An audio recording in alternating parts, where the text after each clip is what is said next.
Oliverio. Oliverio. And he's busting my chops over Gronlier. I know, right? And he's, yeah, I'd rather say tortillera all day. We know this about you. Her last name, Faye. When people want to mess with me, they're like, Faye who? I'm like, yeah, I got you. Uh-huh. All right, I understand. It's okay. And this is what right here. I'll show you what. Oh God, I get all bold. Like the ghetto. Hair, that's 5, 4, 3, 2. Hi, and welcome to Queer News Tonight, the world's first and only LGBTQ plus daily evening news show. It's time to queer up the news. It is 8 p.m. Wednesday, June 23rd, and we are literally out of the closet and into the headlines. So many of your important stories we're going to tell this evening on Queer News Tonight.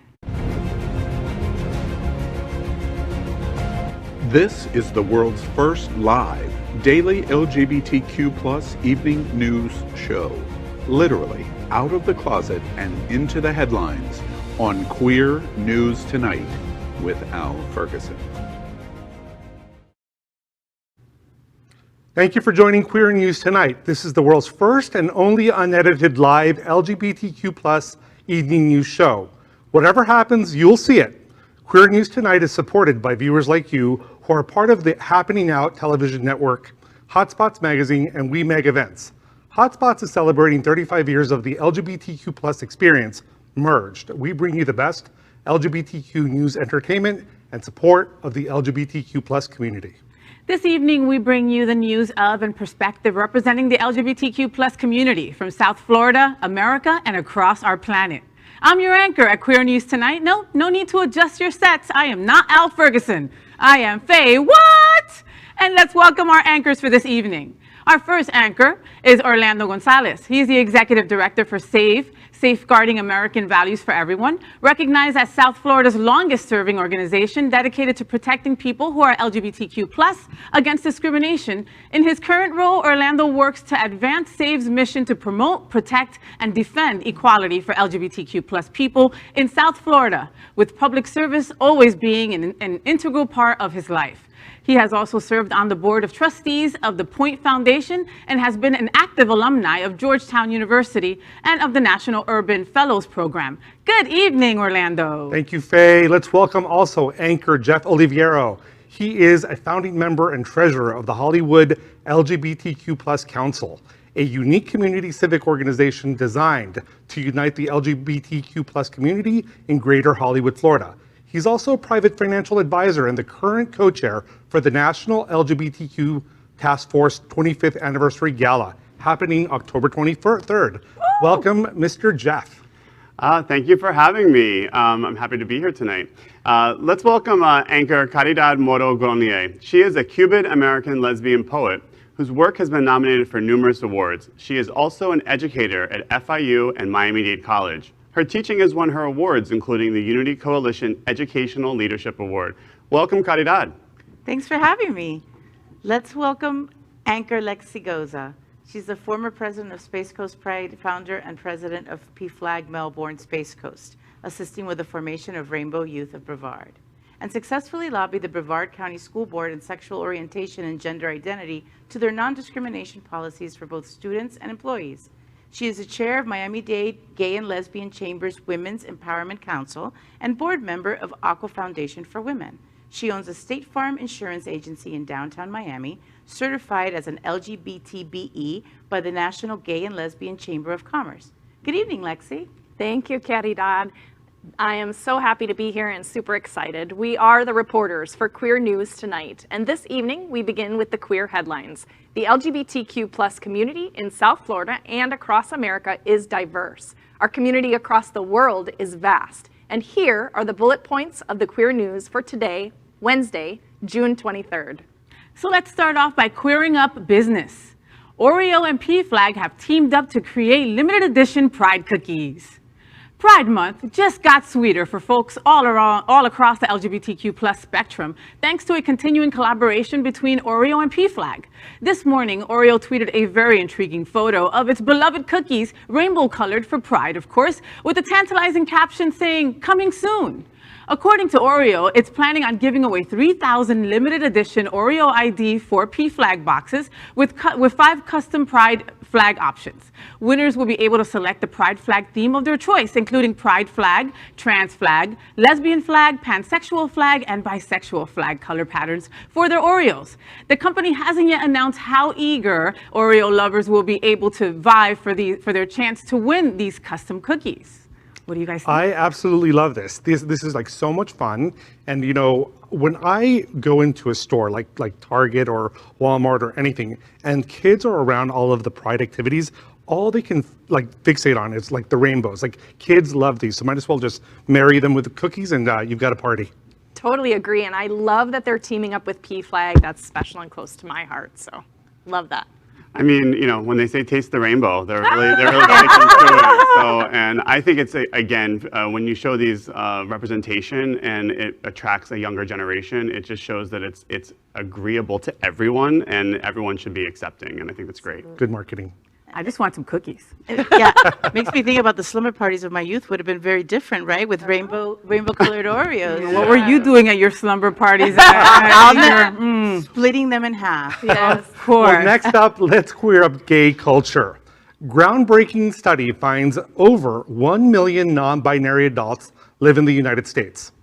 A study published on Tuesday by the Williams Institute at the University of California, Los Angeles School of Law revealed how many non-binary people are living in the US. It is the first ever population-based estimate of the number of non-binary people in the country. Of the roughly 1.2 million non-binary adults in the US, 58% are white, 16% are multiracial, 15% are Latinx, and 9% are Black. Notably, 76% of non-binary adults are between the ages of 18 and 29, a trend in line with previous studies finding that younger generations like Generation Z are more comfortable and openly identifying as LGBTQ+ than older generations were in the past. What are your thoughts, guys? I would say this is absolutely true. And as my experience in the classroom has shown that Gen Z is not about labels or fitting into any particular pattern. So yeah, they're very, very happy with that non-binary choice. Yeah, it's incredible. I think that we've gone from sort of talking only about gay, then gay and lesbian, then gay and lesbian bisexual, and sort of as we expand, we've now gone into this place that's totally like undefined. It's the non-binary. And I was talking to somebody recently and they said, sometimes I feel masculine and sometimes I feel feminine, and I'm okay with that. And I really loved hearing that last part, which is, and I'm okay with that, because it's not about what you think, it's about how I feel. How I feel, how I identify, what I Absolutely. have to look in the Correct. mirror and say to myself every day. I love right. that. And I love that. And in the age group, like Caridad touched on, the 18 to 29, like it's like they're gender fluid, they're fearless, like they're not tainted by all the crap that we had to deal with as kids, you know? Like they've got organizations they grew up with organizations in their school, right, Caridad? And they've shed the label of shame. And I think that's the most important thing. I mean, we're here on the SunServe campus, and if you've ever attended any of the youth group meetings here, you will see. I wish I was that young, Jeff, The but- rainbow. As part of PFLAG, we've sat in on some of the youth group meetings, and you'll see what we really call the rainbow of just both gender and sexuality all in one room, and it's all, you know, particularly under the age of 21 in that room, and it's inspiring, and it gives people a lot to learn. And we need more of these polls. We need to get that science to really know and be counted, for everyone to be counted. This was only done with 1 million individuals. So this will be the first of many. And I'm really excited as to what the next steps will bring. Yeah, Great. absolutely. Well, let me get my collar on. Now we queer up religion. Christian preacher celebrates fatal accident at Florida Pride FAG parade. Dun, dun, dun. Jonathan Shelley, pastor of the Steadfast Baptist Church in Hurst, Texas, celebrated a fatal accident at the Wilton Manors Florida Pride Parade last weekend. An elderly driver accidentally drove into the parade, killing one and injuring 2 others. He told his congregants that homosexuals don't just partake of sin, but enjoy it, and said, quote, "There's only one group that enjoys that. It's the pride parades going up and down the street. And you know, it's great when trucks accidentally go through those, you know, parades. I think only one person died, so hopefully we can hope for more in the future," end quote.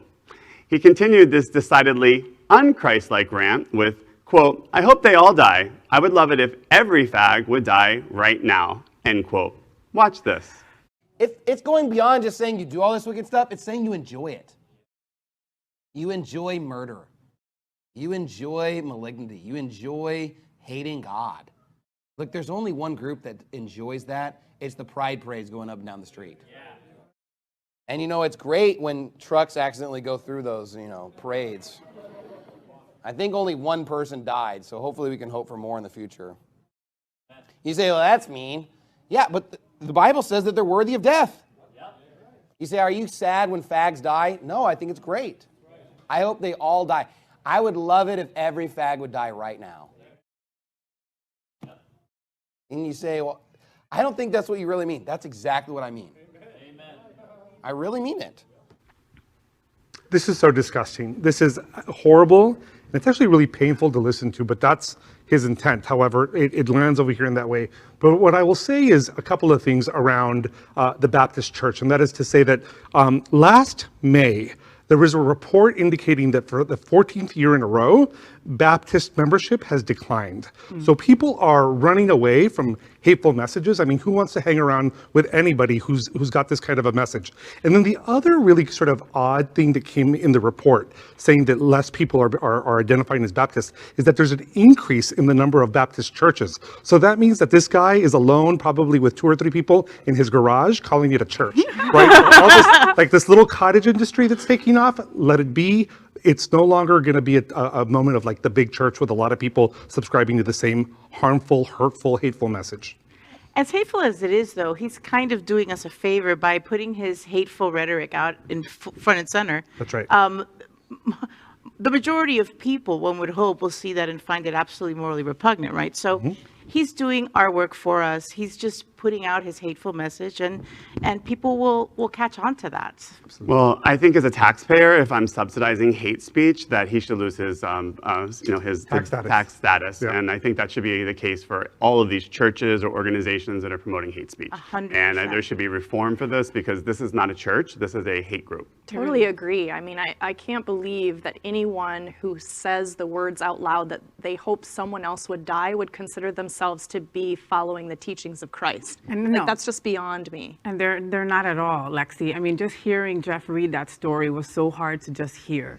How can you wish our brothers dead? I mean, and if you're really a man of the cloth or a man of faith, let me remind you of 1 John 4:20. Those who say I love God and hate their brothers or sisters are liars. For those who don't love a brother or sister whom they have seen cannot love God, whom they have not seen either. Preach. Amen. Preach, girl. There it is. I would have never thought that me, this crazy ass lesbian, Father would Jeff ever Cruz. go and be like, preach. Preach. Wow. All right, let's continue. So let's queer up the road to Stonewall.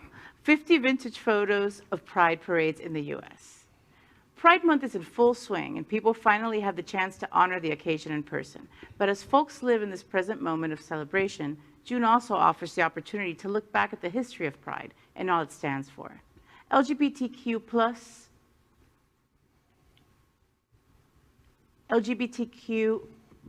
pride parades in the U.S. Oops, my monitor's a little frozen. That's okay, guys. I'm going to keep on. U.S. date back to 1970, the year after the Stonewall riots on New York City, in June 1969.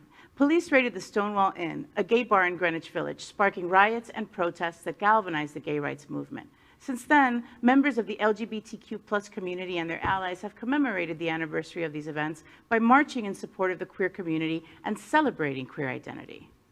Next, let's queer up trans rights. What happened? We're not going to talk about the pictures? Let's What happened, talk about the Lexi? pictures. Ready to move on. Lexi, it took all those years of beautiful pride history. And Lexi's like, yep, saw them. Let's go. Continue.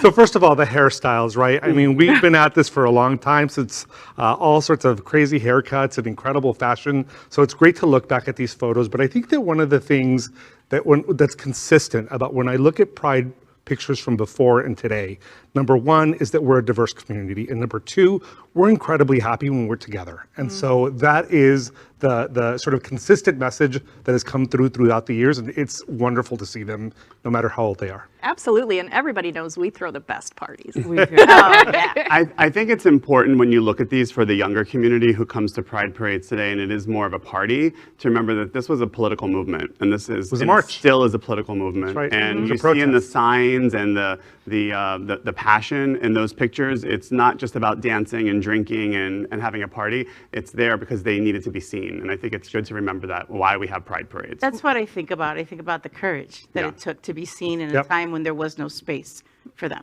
In a Wasn't time where you safe. can go to jail. Yeah, Yeah. correct. Yeah. Or worse, or be Yeah. killed in the street and Or nobody fired can from your be- job. or fired for your Which you children can taken still in from how you. many states? Yeah. Too many. Too many. Too many. Exactly. Wow, they're beautiful Absolutely. pictures, and we must never forget, history is what has us here. We've come a long way, but we've got a lot more to do. Miss Lexi? It's my turn now. Next, let's queer up trans rights. Louisiana governor vetoes transgender sports ban proposal. Governor John Bel Edwards on Tuesday struck down a bill prohibiting transgender athletes from competing on girls' sports teams in Louisiana schools, pushing back against legislation that has passed several southern states, including Florida. The proposal by Franklinton Senator Beth Mizell, the Senate's second-ranking Republican, passed with bipartisan veto-proof margins, a 29-6 vote in the Senate and a 78-19 vote in the House. Still, it's unclear if enough lawmakers would hold together to call for a special veto session to try to override the governor's rejection. The regular legislative session is over, and Louisiana has never held a veto override session under the current constitution adopted in 1974. Well, again, the tax on the trans community across the Republican-led legislatures in many states is repulsive, and it is a problem, that does not need to be solved. It's a And non-issue that they're trying to throw non-issue. everything at. Yeah, and it's honestly another example of trying to distract from the real issues that are out there and using now trans kids as your platform of hate. Absolutely. One of the things I want to take a little pause on, and that is to applaud the governor, right? To veto something that a legislature has done is an aggressive move, and I applaud that he did this, and I think it's a really wonderful thing. And as they're saying that nothing's been done like this since 1974, I want to remind people that Governor DeSantis in Florida had the opportunity to do this, and he didn't have the courage to do this. So for the first time in the state of Florida, in 24 years, an anti-LGBT bill was passed. And so when we take a moment to pause and look at sort of the things that are happening that are very different, I am holding my breath a little bit to say, will Louisiana have that special session to be able to overturn the governor's veto? You never know. I expect anything to happen nowadays. You just never know. And he's a Democrat, correct? That's right. He is the Democrat. In a very Republican state. So, I mean, let's see what happens there. It's non-issue, but you're putting our trans kids in a line of danger when you do things like this. I mean, for people that it's not an issue, you're basically spewing hate and giving people the pass to maybe bully or even worse. And not just that, you're for many of them messing up their future opportunities in college. For example, if you're an athlete and you don't get to play, Yes. you don't get a scholarship. That's right. So this has implications that go far beyond the field. It affects the trajectory of a kid's life. 100%. Well, that's our queer headlines for today. So let's catch up on the LGBTQ news surrounding COVID-19 with our special segment called Quarantine Quickies. Queer News Tonight has been LGBTQ plus America's most important news source on the pandemic, as we have reported on coronavirus on every news broadcast since January 6th, 2020. Tonight, we report the devastating effect coronavirus has had on the American and worldwide LGBTQ community in total cases and deaths. But we also provide hope of a new light at the end of this very long tunnel.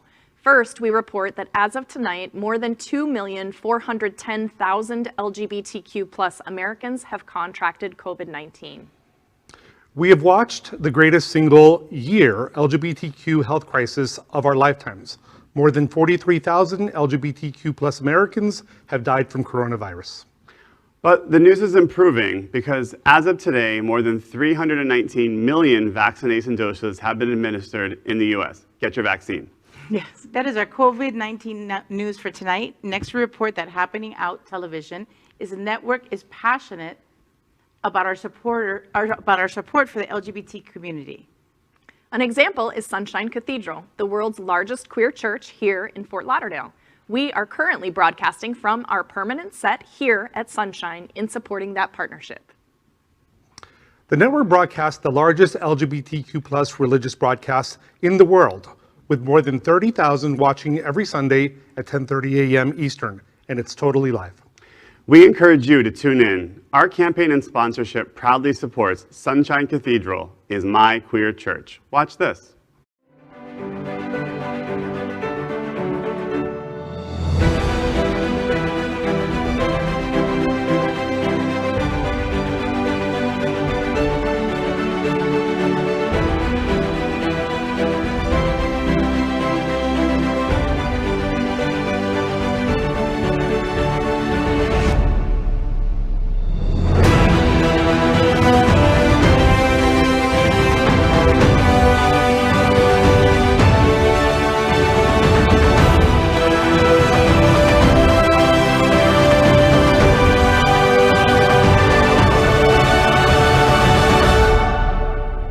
I'm John Buckley from Unity Coalition and Celebrate Orgullo, and Sunshine Cathedral is my queer church.